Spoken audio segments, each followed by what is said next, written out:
मैं प्रेम पांडे और आपका मेरे YouTube चैनल में स्वागत है। दोस्तों, आज हम आप लोगों के लिए बेसिक इंग्लिश ग्रामर की क्लास लेकर आए हैं और बेसिक इंग्लिश ग्रामर की क्लास में आपको हम सबसे छोटी चीजों के बारे में बताएंगे। जो इंग्लिश की बिल्कुल सबसे छोटी चीज होती है वही आज हम आपको बताने जा रहे हैं। तो दोस्तों, प्लीज इस वीडियो को पूरा देखिएगा और अगर आपको वीडियो अच्छा लगता है तो वीडियो को लाइक कर दीजिएगा तथा शेयर करना ना भूलिएगा। और चैनल पे अगर आप नए हैं तो चैनल को सब्सक्राइब जरूर कर दीजिएगा।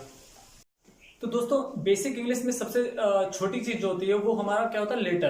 तो आपको पता होगा कि अंग्रेजी में लेटर से छोटा कुछ भी नहीं होता है। तो जी हाँ दोस्तों, लेटर क्या होता है, अंग्रेजी का सबसे बिल्कुल शुरुआत होता है जहां से मतलब इंग्लिश की शुरुआत होती है वो लेटर है। तो आप लोगों को पता होगा कि लेटर अंग्रेजी में 26 होते हैं और आई होप कि आप सबको पूरा याद भी होगा। ठीक है, ये आपको जोक लग रहा होगा लेकिन मतलब हाँ, ये सबसे शुरुआत चीज है। और आज मैं आपको इस वीडियो में पूरा यही बताने वाला हूँ।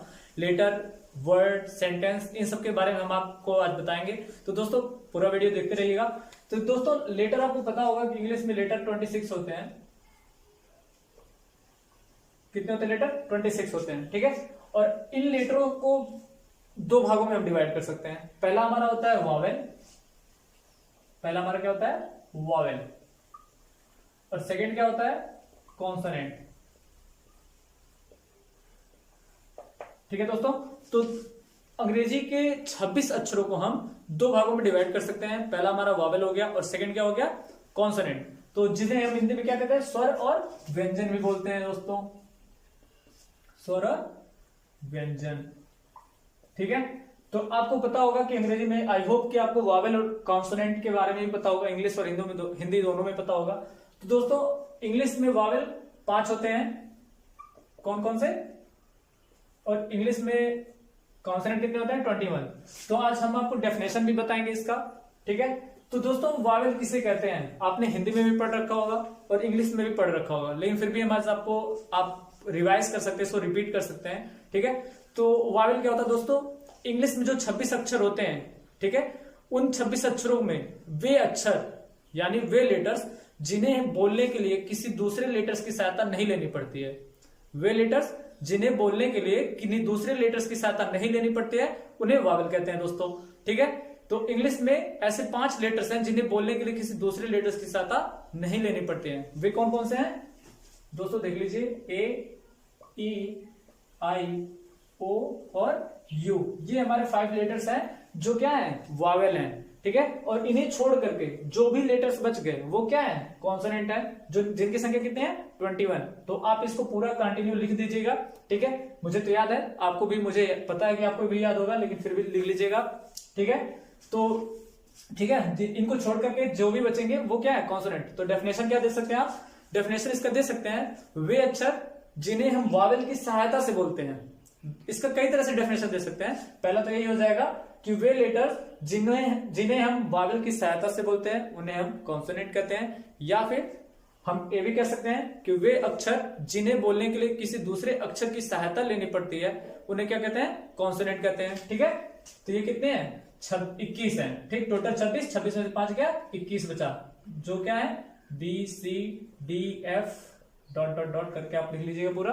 ठीक है, तो इन लेटर्स और वॉवेल और कॉन्सोनेंट के बाद क्या आता है दोस्तों? इन्हीं वॉवेल और कॉन्सोनेंट को मिलाकर के हम क्या बनाते हैं? वर्ड। ठीक है, तो वर्ड का निर्माण होता है दोस्तों, जिन्हें हिंदी में हम क्या कहते हैं? शब्द।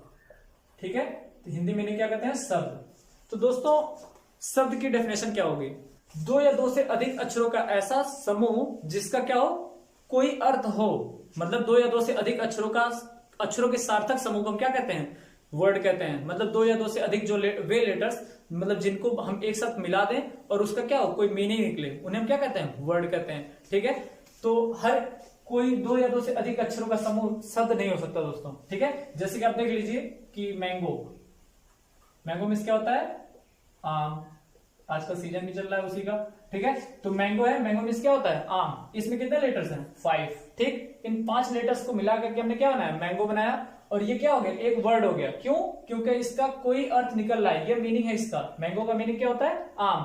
तो जब ये क्या है? ये वर्ड होगा। क्यों? क्योंकि इसका कोई अर्थ हो रहा है। ठीक, लेकिन अभी इसी लेटर्स को, इन्हीं 5 अक्षरों को मिला करके ऐसे लिख दे किसी दूसरे प्रकार से। ठीक है, आप कई प्रकार से इसको लिख सकते हैं। ठीक है, ठीक, ये लिख दिया मैंने। ठीक, आप अगर कहेंगे कि ये क्या है? वर्ड है, तो दोस्तों ये वर्ड नहीं है। क्यों? क्योंकि इसका कोई मीनिंग नहीं निकल रहा है, इसका नो मीनिंग है, मतलब कोई मीनिंग नहीं है, इसलिए ये क्या होगा, वर्ड नहीं होगा। अगर इसका मीनिंग होता तो इसका भी क्या होता, ये भी क्या हो जाता, वर्ड हो जाता, लेकिन ये वर्ड नहीं है। ठीक है, तो आई होप आपको समझ में आ रहा होगा। कमेंट बॉक्स में आप कमेंट करके बता सकते हैं कि आपको समझ में आ रहा है कि नहीं आ रहा है। ठीक, तो ये वर्ड हो गए दोस्तों। अब इसी वर्ड से हम क्या बनाते हैं, सेंटेंस का निर्माण करते हैं। ठीक, तो जैसे वर्ड आया, पहले लेटर, वावेल, कॉन्सोनेंट, फिर वर्ड देखा हमने, अब क्या देखेंगे हम, सेंटेंस। ठीक है, तो सेंटेंस क्या होता है, सेंटेंस मींस क्या होता है, वाक्य, हिंदी में वाक्य जिसे कहते हैं। ठीक, तो दोस्तों जैसे हमने वर्ड का डेफिनेशन दिया, सेम उसी तरह से हम क्या दे सकते हैं, सेंटेंस का डेफिनेशन दे सकते हैं। ठीक, तो सेंटेंस क्या होता है दोस्तों, दो या दो से अधिक शब्दों का ऐसा समूह, दो या दो से अधिक शब्दों का ऐसा समूह जिसका क्या हो, कोई अर्थ होता है, उन्हें हम क्या कहते हैं, सेंटेंस कहते हैं। मतलब दो या दो से अधिक शब्दों के सार्थक समूह को हम क्या कहते हैं, सेंटेंस। अब ये सार्थक का मतलब क्या होता है, अर्थ सहित। ठीक है, तो अगर सेंटेंस में दो या दो से अधिक शब्द लिखे हैं तो वर्ड की तरह उसमें भी जरूरी नहीं कि वो सेंटेंस हो। क्यों, क्योंकि अगर उसका एक फ्लो में अगर अर्थ निकलता है तो वो सेंटेंस होगा, अदरवाइज वो सेंटेंस नहीं होगा। जैसे मैं एक एग्जांपल दे रहा हूं, Ram is a good boy, Ram is a good boy, इसका अर्थ क्या हो गया दोस्तों, राम एक अच्छा लड़का है। ठीक, क्यों, क्योंकि देखिए ये क्या है, वर्ड है, अलग अलग वर्ड है। ठीक, और इनका एक क्या है, क्रम है। ठीक, इनको हम क्रम से लिखे हैं और इसका एक क्या है, फ्लो में अर्थ निकल रहा है, राम एक अच्छा लड़का है। मगर अभी इसी को हम क्या करते हैं, डिसऑर्डर कर दें, मतलब इनको क्रम भंग कर दें, तो क्या हो जाएगा, सपोज मैंने क्या लिख दिया, पहले गुड लिख दिया, इज बॉय राम।